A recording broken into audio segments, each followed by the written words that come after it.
A number of groups in Boston are trying to mobilize voters around an agenda for racial justice. To tell us about the effort and the 10 Demandments are two members of the Boston Communities United, the host of the reality broadcast and founder of the Hero Nurturing Center, Judith Foster, and an activist from Mattapan, Sieh Samura. Thank you very much for being with us. Well, thank you for inviting us.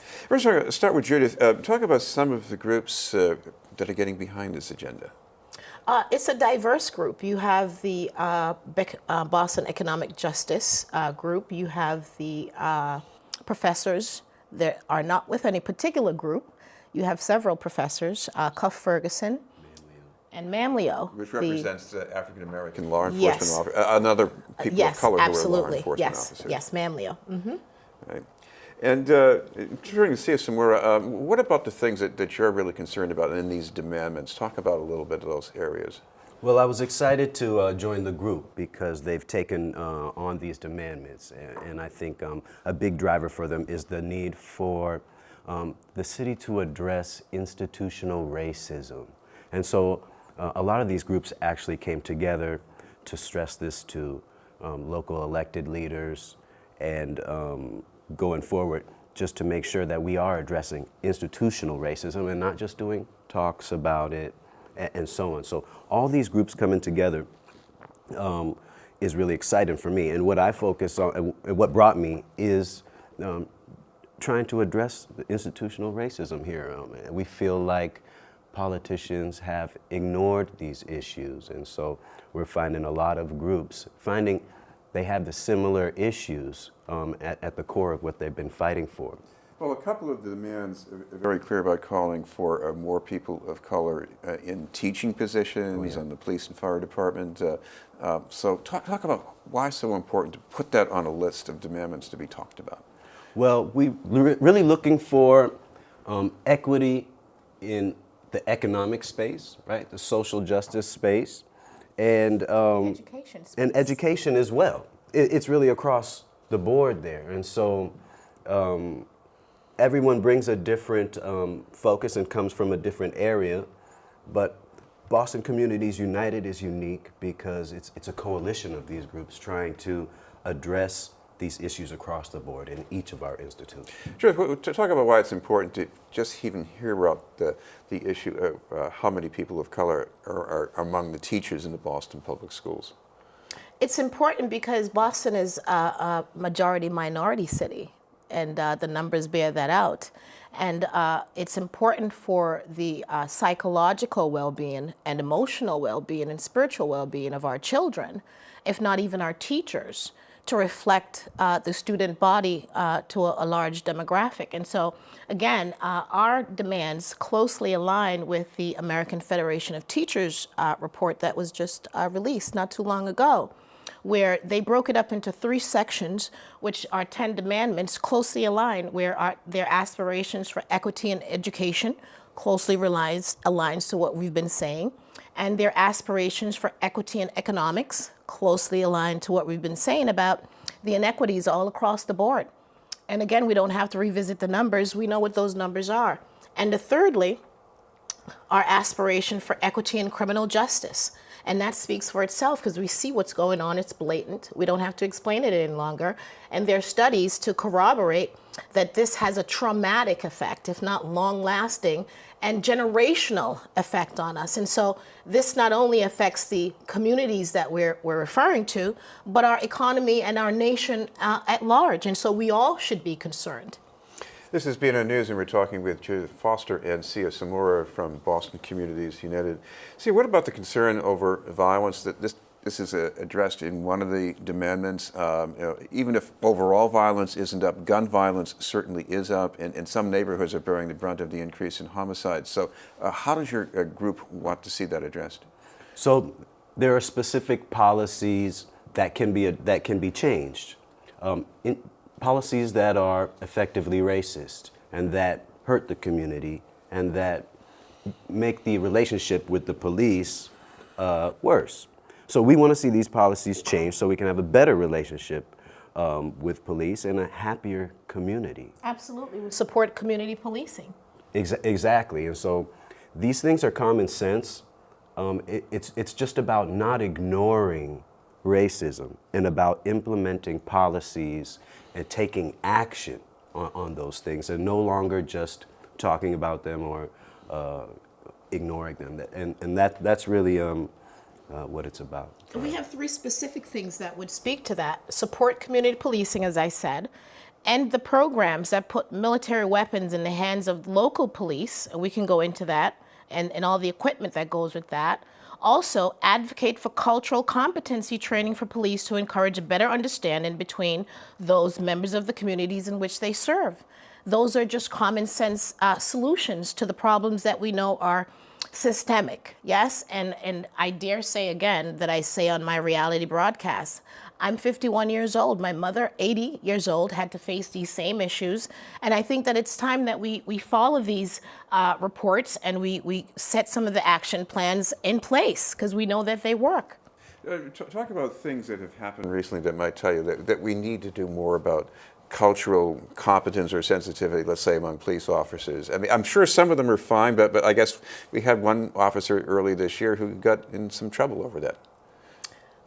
Do you want to speak to that? Absolutely. I mean, it's scary for people on the street when you hear local police making racist statements and then not being reprimanded properly. It's scary for locals when they feel like police don't understand them and are going to judge them. So cultural sensitivity, cultural training, cultural education is absolutely something that's necessary for police, just for people to feel comfortable as they watch police shoot people on the news every day and get away with it. Police departments need to take further actions, specific actions to make the community feel safe and to have the community trust them. Judith, I guess there's another important role for culture, and that's for people in Boston to be able to, I guess, tap the culture of their own community for human development. Talk about what that means for kids. It means everything for children. You know, I have 3 children of my own, and as an immigrant, and I get emotional when I talk about that because in the last 2 years, all of the horribleness that I faced as an immigrant coming here as a child has resurfaced. And it's traumatizing in a lot of ways because you see where the video that you intimated at, it was portrayed in the community that I come from, the Caribbean community to be specific. And so with that, now when you see a police officer, it's a little intimidating. I want to refer to Richard Cintola, an officer that we've had in our community, and I don't know if folks remember, he was one of the officers that was injured in East Boston last year and miraculously recovered. Now, he's the epitome of a community police officer, and folks who know him would probably say, well, why? He's white. But he came into the community with care and empathy and compassion, and we all love Richard. And we prayed for him even though we hadn't seen Richard in years, we prayed for him. So that's an example of someone who came into the community that's not from the community, who cared about all of us, didn't matter what we looked like or what our socioeconomic backgrounds were. See, I guess another thing that you have to address here with our viewers is that some people might say, do elections make any difference? I mean, look at all the polling around this election. People might be saying, I mean, is this really a contest? Why should I bother voting? Oh, well, it's absolutely important right now. It's absolutely important. And this is another reason why Boston Communities United came together. Yes. Is to stress the importance of voting for all locals to be heard and to vote your values and to evaluate the candidates against these values and for the community. And so, and not only that, even after they're elected, you ought to hold them accountable. Exactly. So that means engagement. That means constant engagement. This is your, you have hired these folks, if you will, to as caretakers of your city. And so, you know, you want to make sure that they're doing a good job. And that entails being engaged and being informed and staying informed and being an active participant in your community, whichever community that is. And it's of the utmost importance. I think now it's even more urgent than ever before, in that we see what the jobs report in our communities. They're lower, higher, depending on how you look at it, than everywhere else. And the violence in the uptick is just no good for the psyche, and the entire community is hurting over all of this violence and negativity that we see coming down. So, you know, by background, you're also a veteran.